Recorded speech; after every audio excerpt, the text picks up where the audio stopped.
Hey everybody, welcome to,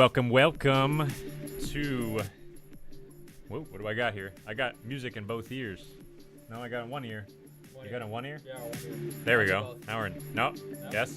Now we're good. Now we're in two ears. Hey everybody, I am Shane Allen, your host today. This is Alexi. You want to say your last name? In Finnish or English? And whatever you want to say. Leskinen. Alexi Leskinen. It is 5 p.m. here in Espoo, Finland, and this is episode 1, our first episode of the Ninja Robot Podcast.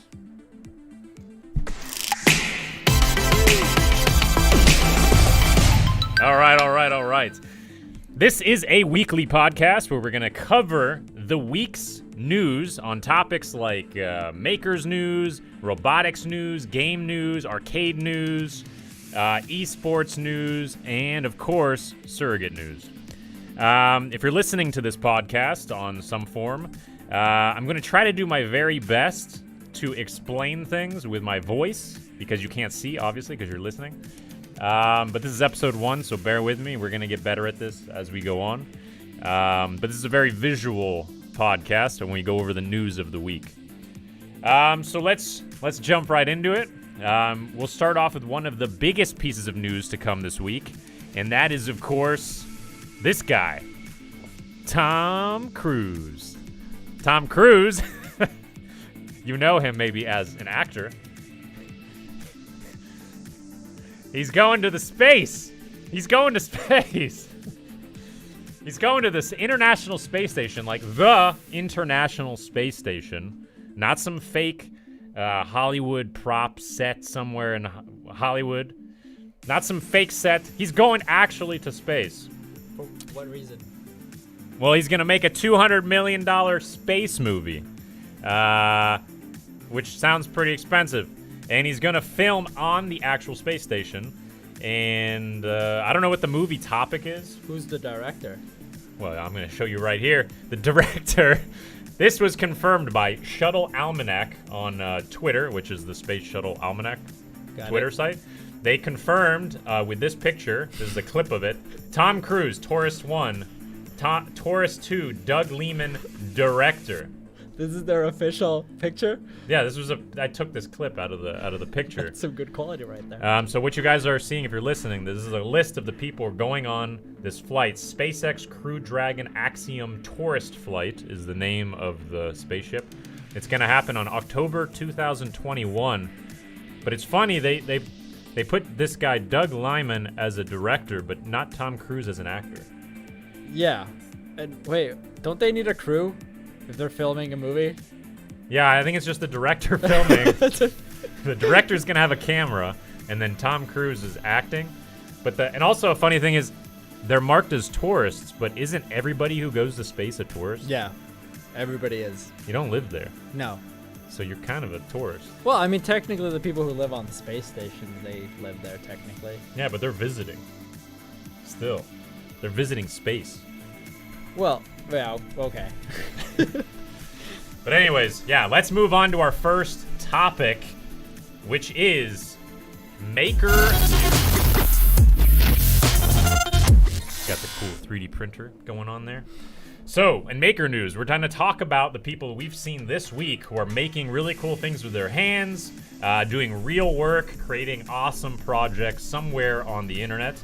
And this week we have 2 pretty cool ones to show you. So first, there's this guy, Xenon John. We saw this on Hackaday, and he has created this sort of motorcycle unicycle thing. I'll show you the YouTube video that he actually goes through the entire build process and shows you how to do it, and it's quite interesting. So from what I can see is he's actually driving on 3 go-kart wheels, and then it's like a starter motor or some sort of motor on the back. Here he kind of shows you how to put the whole thing together. But go forward a little bit here. It's good to know he used a big hammer. Yeah, he uses a big hammer, uses some welders, and it looks like 3 go-kart wheels. Yeah, they are. And but then this also begs the question, what's the point? Because you got 2 wheels touching the ground anyway, and then you just he basically cut a tire and stuck it around the go-kart wheels. But the point is, he can do it. If you can do it, you just do it. Yeah, he's a builder. He's into that stuff. Yeah, so that's Xenon John. Congratulations on your project. That was pretty cool. But yeah, he cut out a tire, and he's riding around on a tire. So that's kind of funny. Next project that we saw this week, maybe we need some tunes to kick it up for this one. We've got Stephen Howes, which I also saw on Hackaday, and he created this really cool mask using copper-clad single-sided PCB, and he built it like an origami shape for a face. And then he stuck like this microprocessor on the forehead, and there's a video here I can show you. But what do you think? Would you wear this to like Burning Man, or where would you wear this? I was actually thinking about that, or some kind of wall decoration maybe. I don't know. Doesn't look like it fits on your face though. Here he talks a little bit about how hard it is to make PCBs and all that. And then it shows how he cut it all out in his own little CNC. And then oh wow, it's like a whole timeline of him putting it all together and soldering it all together. And yeah, he made the face. And then from there, he put a little microprocessor on it to control those LEDs, and basically it's done. He just kind of ran the traces across the PCB itself.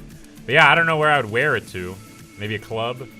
But he's gonna put it on his like bookshelf or something. Yeah, that's what I'm thinking, or the wall decoration. Yeah, but if you want to check him out, it's Stephen Howes on YouTube, and the other one was Xenon John, also on YouTube. You can check out that past video I just showed you. And now, next, we move on to robotics news, being the next topic of our conversation.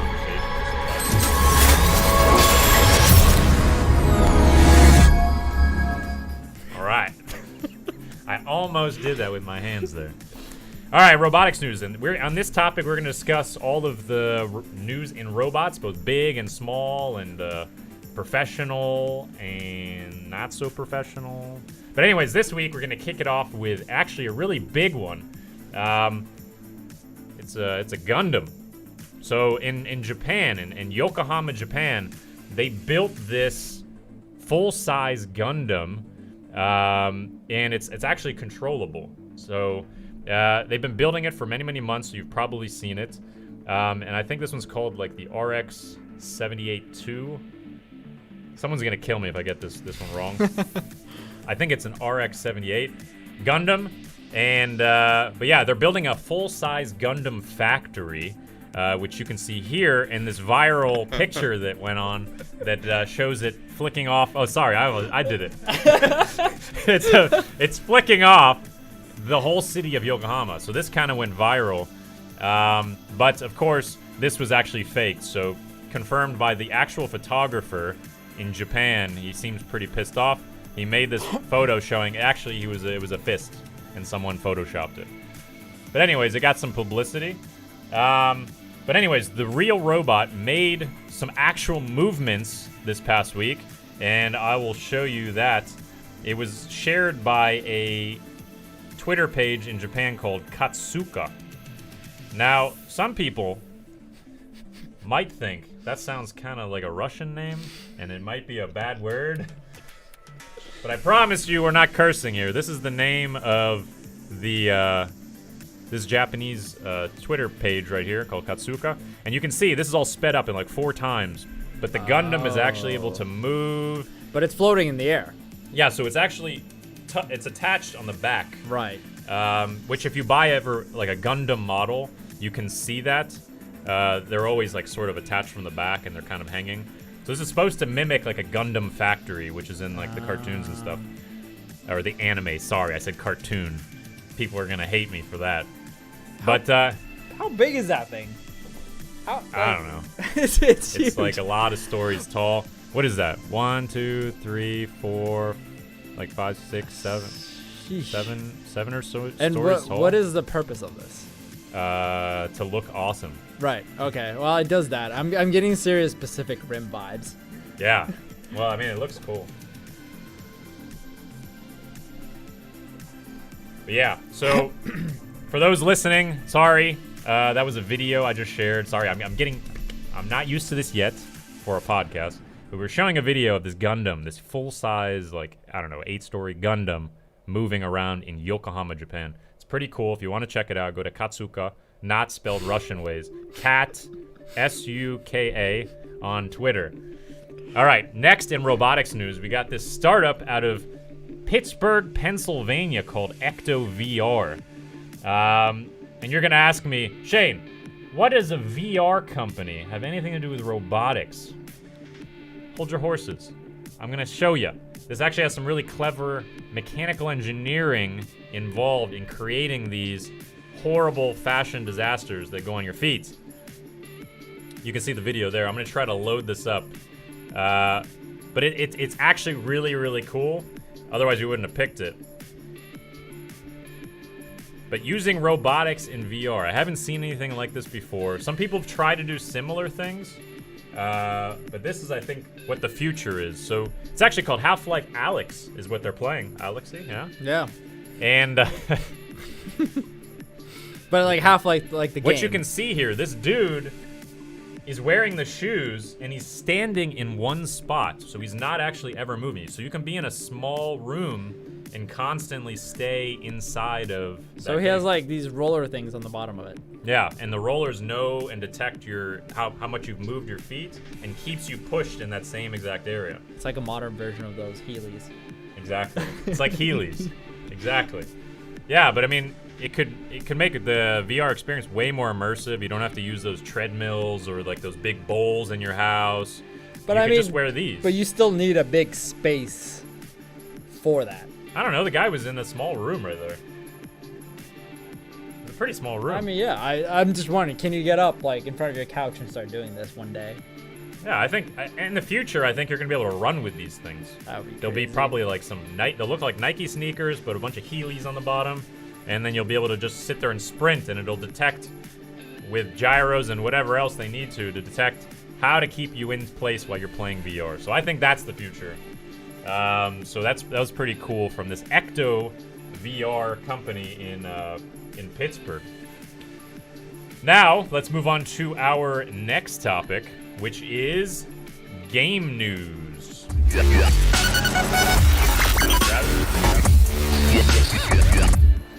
No, I couldn't grab the Switch. Yeah, so in game news, we're going to talk about is the news this week in games that we have seen, and there's actually been some really big ones. And let's start off, I guess, with the biggest that you've probably heard, but I'll just reiterate it anyway. Xbox, who is, of course, owned by Microsoft, has decided to branch out and purchase one of the biggest gaming companies in the world, Zenimax. So you might know them, or you might know one of the companies that Zenimax owns as sort of like an umbrella company, Bethesda, ID, Arcane. And this purchase has gotten Xbox or Microsoft, however you want to look at it, a lot of really awesome titles. So like Fallout and Doom and Elder Scrolls and Wolfenstein, and you know the names. A lot of really massive games, but wait till you hear the massive price. The price that Xbox paid for all of this is $7.5 billion. $7.5 billion. That just shows where gaming is right now in the world. Yeah, it's taking over. Especially with Corona. Like, more people are playing games now, so more investors are looking into gaming sort of aspects, like things that keep people entertained while they're sitting at home or not doing anything at work. But I think some people do it at work. The consumers are probably wondering, like, what is it going to do to the games? That's true. Like, a lot of franchises and games have been spoiled after they've been bought out or another production company comes in. So that's, I guess, to be seen. To be seen. And people have also been rumoring that it's like a potential monopoly, that Microsoft is kind of just buying up game companies. Because then they can, when they release new consoles, they have rights, the exclusive rights of the games, and they don't have to put it on PlayStation or whatever. Yeah, they can have some of the best games and just keep them on Xbox. Yeah. But that's kind of what PlayStation is already doing, because the games are so much better. A lot of people are buying PlayStation well, that's over your Xbox. Opinion. Over Xbox, not over PC. That they're actually better. All right. But anyways, 7.5 billion. Now, to give you an example, Disney, when they bought Lucasfilm, right? So you know Lucasfilm, who makes Star Wars. George Lucas. Who makes Indiana Jones and Willow. Anybody remembers Willow? Yeah. I think that's like... You're showing your age. Yes. I have Willow comics, and I have the Willow original VHS tape. When was the last Indiana Jones? That's like the worst humble brag I've ever done. I own a bunch of Willow stuff. Best movie ever. I bet a lot of I've people... actually never watched the full movie because it was that bad. I watched like a little bit over half. Anyways, Disney bought Lucasfilm, so Star Wars, Indiana Jones, all of that, like massive, massive, massive brand, and they only paid $4 billion. Only. Yeah, only. But I mean, that's like something. That's something. Okay, so we're not privy. We're not privy to the news behind closed doors. Surely we don't know what's really happening with this whole purchase, or what their goals are, or what is the next steps that these companies are supposed to be taking to be worth 7.5 billion. But it seems pretty high up there. If it's almost double Star Wars. Star Wars is massive. Yeah. So here from Phil Spencer, who's the Xbox boss, that's his actual title. Content is just the incredible ingredient to our platform that we continue to invest in. Now, of course, this has spurred a lot of rumors to what is Xbox going to buy next. Because obviously they're going to continue to invest in more game companies. And they might be eyeing purchases of a lot of well-known brands. And some people have thought maybe they're going to purchase Sega because of things like this.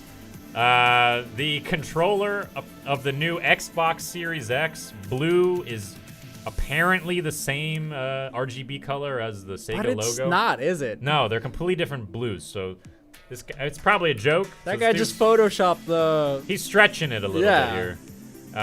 Or maybe he took like the tip of the Sonic. Anyways, this is a picture on Twitter for those listening of a blue controller and Sega. And then others have found, I think, even more concrete examples, like this one, sent right from Xbox.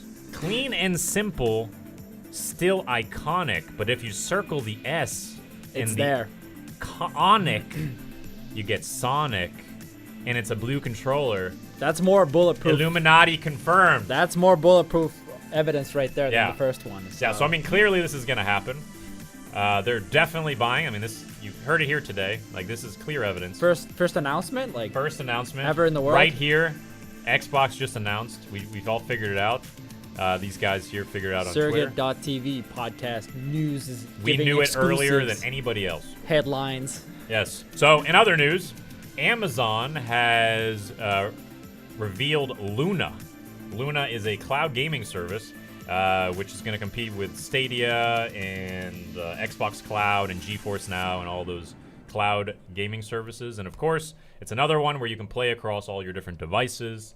They're going to start off with something like 100 games, and you're going to have to buy their controller for $50, and then it's like a $6 subscription they're saying now, but other people are saying it's going to get closer to Stadia, which is like $10 a month. Your opinion on that controller?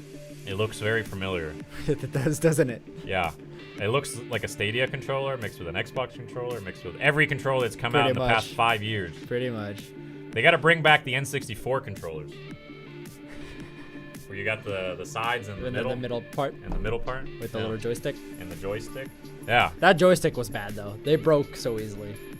Yeah, if you slammed it a lot. What else do you do? Well, yeah, as a little kid, you're slamming those things. But yeah, so that's concluding our game news. Now we move on to the next topic, which is arcade news. Smoke! It's clouds. All right. I don't know what that is with arcades, but as I'm sure you're aware, the global pandemic of coronavirus has had a lot of issues, or plagued a lot of arcades around the world. They've been losing a lot of money. So an example that's very clear of this is a company called Smash, or Smash in India. Is it Smash Mega or is it just Smash? I think it's just Smash. Okay. You have to emphasize that middle A. Got it. Yeah, so it's a huge arcade in India, 40 locations, 19 cities in India, and you're not going to be able to see this, but 41 million in revenue in 2019. So they were doing really, really good in 2019, right before this corona epidemic. And unfortunately, corona came in and smashed it. Now they had to stop playing. Yeah, that's right. It says can't stop playing. Unfortunately, Smash. But needs like to so stop many playing. other companies, Corona. Yeah, it's terrible. It's unfortunate. It's a very unfortunate. And here's a quote from their CEO of Smash. I'm sorry that despite my best efforts, I've failed in my efforts to save the company from premature death. I mean, that's got to be really, really hard, especially on an amazing 2019 with all those arcades, and then the corona comes by and just destroys their entire arcade business. So yeah, time will tell though. Are other arcades going to start shutting down? Some arcades already have. This is one of the bigger ones that has shut down just in the past week or so. But of course, at Surrogate, we make a kit where you can actually hook up real arcade machines. So we have pinball machines and arcade and claw machines. So if you're an arcade and you're actually hurting, feel free to reach out to us. We can give you a kit. You can hook up your arcade, call him, maybe. Or You gotta find his number. Or yeah, you probably won't. Send us an email. Maybe we can hook you up with a kit, and maybe you can earn some revenue on your arcade machines while you're weathering the storm of this coronavirus. So now let's move on to the next topic, which is esports news.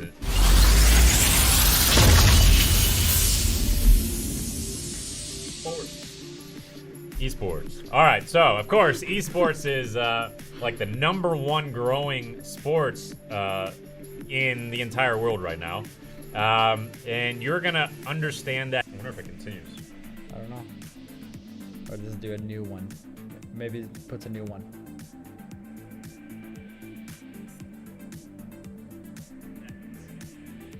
I don't see anything over there. Hey, we're on.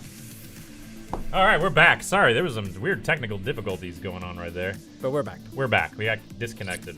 So yeah, esports, #1 growing sports league in the world, and a lot of big announcements in esports this week. And you're gonna understand just how big this segment of sports is growing. First off, the U.S. Air Force is going to actually be making their own esports league, and they're going to be launching this on Twitch. So enlisted people are going to be playing games. Is on that the esports. word? Yeah, I mean that's the word. So they say it's not a recruiting platform to let people play against the Air Force people, but it's for the actual people enlisted. I don't know. I feel We'll weird see. about it. Because, again, it's like government funded. Is it True. not? It's like an unfair entry straight away. Yeah. Yeah, it's government funded esports league where the Air Force enlistees are playing the games. But Yeah. with that money, they can create something spectacular. Most likely. Yeah, I don't know. I mean, like that stage there, I don't know where we got that from. Yeah, I But don't know if that's that some, photoshopped or is that's that some amazing looking stage. Yeah, if that's or is real. if that's real? I don't think it is. I think that's from some other event. I think so as well. But yeah, in other news in esports, this Mobile Premier League, which is one of the biggest esports platforms based in India, just raised a 90 million Series C to promote their esports platform. And this makes a total of $130.5 million that they've raised so far. So clearly, It's crazy. the investors right now are betting huge on esports. And then, yeah. Do you mobile game? Like, I'm just wondering. If I'm not a mobile gamer myself. Yeah. But clearly, there's a lot of mobile gamers. Yeah, it's huge. I've seen people who game. And I'm more of a PC person. I mean, I do play mobile games, but yeah. I'm more on PC. But yeah, these dudes look legit. I mean, the uniforms, like they look like a soccer team, but they're playing on their phones. Yeah, they do. They look like they actually dress similarly in the cricket league, the Premier Cricket League. That's true. Yeah, it looks like cricket league. Anyways, not only this, but Murdoch University, a university in Australia, has also just closed a round, and it's 256 million. And wait for it. You don't see it. Digital Futures Academy and Esports Hub, including a stadium fit for competitive tournaments. That's insane. So they're gonna build a stadium for esports to have at their university. So you're gonna actually be like a jock with the bomber jacket and the M on your thing, and you're going over and you're playing Mario. So you're telling me you can go tailgate an esports event? Probably. That's Grilling and watch like somebody playing Call of Duty on the big screen. Exactly. That'd be pretty cool. That would be pretty amazing. Actually, I like this future. This is starting to sound pretty cool. I like the fact that there's like options. If you're not that into like normal sports, yeah, you have options and you can get into you can get part of that sporting experience even though you're not that into sports, traditional sports. If we think about it, it's probably going to end up being in the way that the traditional sports are going to sort of fall away. And these ones are going to start coming up for sure, being more popular. Especially like during this crisis of the world. True. That might have made it even more obvious that they should invest in like esports. But then again, you can't really bring fans either right now to anything. Yet. Yeah.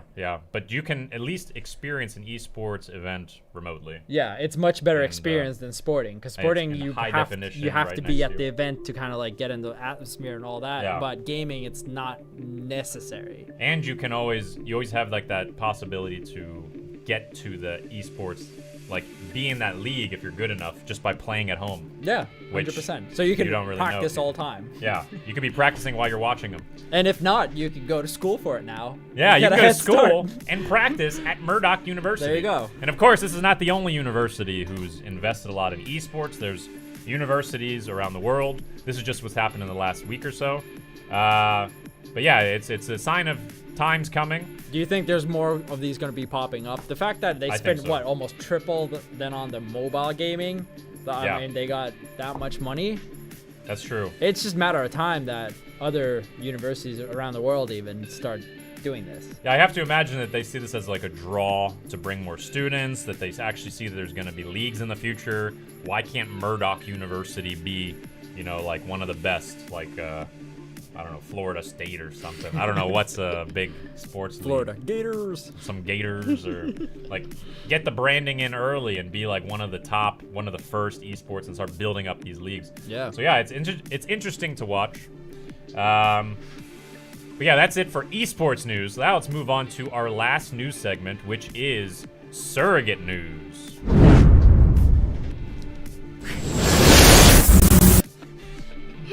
You practiced that one. Well, now I saw it the second time. I know it was going to happen. Yeah, so surrogate news. This is the last bit of the podcast. We're going to tell you a bit about what happens here at Surrogate. Some fun, some funny, some interesting things that have happened in the past week, as well as to announce the winners of the games in the last week that have been playing on tournaments.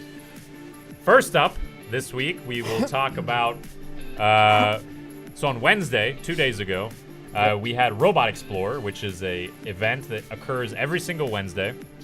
And this week, Stan was driving. So just to give you some clarification for those who don't know, we're driving a robot remotely over 4G networks, and we're doing different activities. So one of them was he had to get to the beach.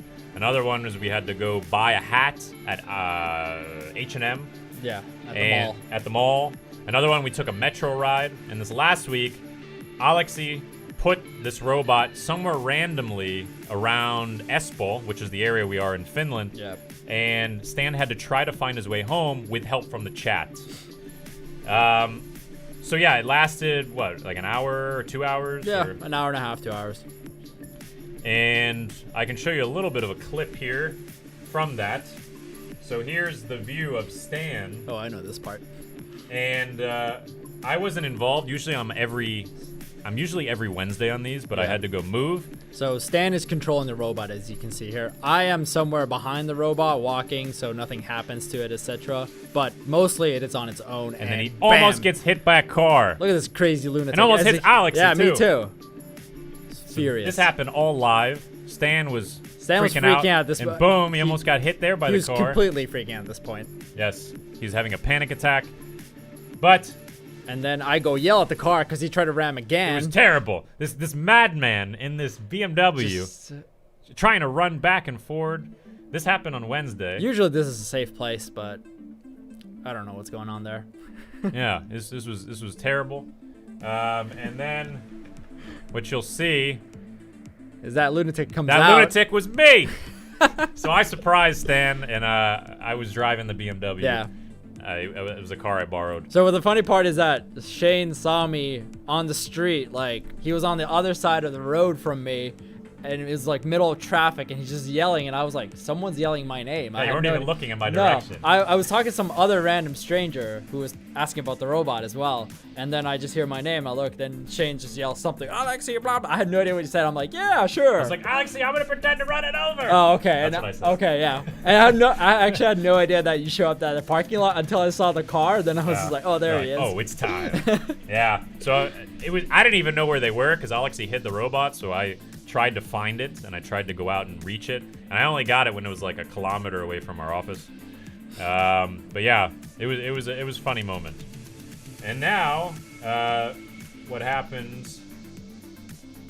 So that happens every Wednesday at 5 p.m. GMT +3, and if you're in U.S. East Coast time, that is Wednesdays at 10 a.m. If you want to check in on the next week, every single week it happens.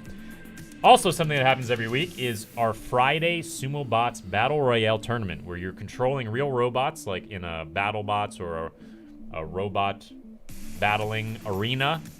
So today, after this podcast. So stay on. At 7 p.m. GMT +3 or 12 p.m. noon if you're in East Coast US. Last week, these were the winners, and they won some, what were they? Plants vs. Aliens. What, zombies or something? Oh, zombies. Plants vs. Zombies? Zombies? Is it SS Zombies? I think it's zombies. Plants vs. Zombies. Got it. So I keep saying it wrong. Yeah, so they won those. And then this week they got, I think, Pokemon are going to be for the top players. And this is chat, Discord chat. The community has voted, so we let you guys vote what you can win most of the time. Yeah. So this week they voted on Pokemons. This is the current leaderboard that you have to contend with. The Hunter is on the top with 1,505 ELO, so we're using an ELO system. But you can check that all out in about an hour on surrogate.tv/game/sumobots, or you can find it on SurrogateTV's homepage. In other news, we got the team cartoonified. So this is the entire Surrogate team. We were making a business-facing website, and we wanted to have like a sort of matching photos. So we got the whole team cartoonified. We all look a little bit weird, but that was the point. It's like a caricature. But you can see this on Surro, SURRO.GT, which is our new business-facing site. .GT? .GT, Surrogate. Oh, got it. Okay. Yeah. See, he didn't even know. No. He's a social media manager. He's supposed to know this. It's the B2B side. Yeah, that's true. But yeah, we'll be updating that site soon with partner projects that we've been working on and a bunch of other cool stuff. So we'll be updating you on that. To end the surrogate section of this podcast, we will show you this week's top clip. This was a clip from SumoBots in the past week, which is showing the Hunter, who's now in our lead, beating Locky 7. That's not it. There it is. Right here. At the very end of this match, I love this camera knocking angle. Locky over. Yeah, this camera angle is great. Yeah. Knocking Locky over and just getting 1,500 ELO. First time in Season 2 SumoBots which season 2 just started, what, a few weeks ago? Yeah, 3 weeks ago. So there's still plenty to play for if you want to compete and win ultimate prizes. Since we're using the LO system, you can join at any time, and as long as you beat a couple of the tops, you're already shooting up to the very top, like a few of the top players. So that's our clip of the week. And actually, if you do want to maybe get a clip of week here, you have to keep clipping us. So send us those clips. On Discord, we have a channel for that. You will find it there, Surrogate Specific Media, I believe it was called. So, you know, if you have a cool highlight, if you played yourself, you can clip it and send it to us, and then you might see it here or even our social medias. Yeah, we might see it here next week on the podcast. But yeah, that wraps up the Ninja Robot podcast for this Friday. This is our first episode. So let us know how we did. We had some technical difficulties somewhere in the middle there, but we're going to work on it. What do you guys think of the set? For those listening, you're not going to see the set, but this is the Proud and Joy. This is pretty cool set. Got the question marks from Mario on the top here. But yeah, we'll be live here every single Friday. We're going to go over the latest news in the games and the robotics, esports, arcade maker, and of course, SurrogateTV news and Surrogate news in general. And if you have any suggestions, news, or these segments, whatever, you can always give us feedback. You can send us news clips if you potentially maybe want us to talk about it. We won't promise we will, but you can suggest. Yeah, if you have something cool like in the maker space, definitely send it our way. Maybe we'll feature you on the next. You're making his job easier. Yeah, because I have to search through all the stuff for like an hour or two. And we're busy. And then put it, so. Anyways, so Discord, social media, you want to share anything with that before we... No, so join our Discord and our Facebook, our Twitter, it's all surrogate.tv. Instagram, same thing. It's all SurrogateTV. SurrogateTV. Yes. Oh, yeah, Surrogate, not .tv. SurrogateTV, everything. Join the Discord family. I think that's all. Discord.gg/SurrogateTV. Yeah. But yeah, I'm Shane Allen. And I'm Alexi Leskinen. Yes. And we will all see you here next Friday. Have a good one. See you guys. Sumo Box.